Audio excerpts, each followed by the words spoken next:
শুধুমাত্র এই দোয়াটি একবার পড়েন, আল্লাহ তাআলা আপনার 90 বছরের গুনাহ মাফ করে দেবেন ইনশাআল্লাহ।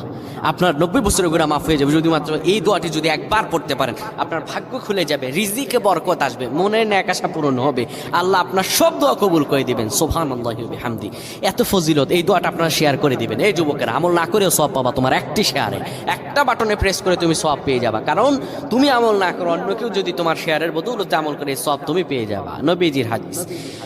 আমার ভাইয়েরা, আল্লাহর কাছে দোয়া করা, আল্লাহর কাছে দোয়া চাওয়া, এটি হলো মুমিনদের কাজ। আমার আল্লাহ বান্দাকে বলেন, বান্দারে উদউনি আস্তাজিব লাকুম, আমার কাছে চাও, আমার কাছে চাইলে আমি আল্লাহ তোমাকে দিয়ে দিব।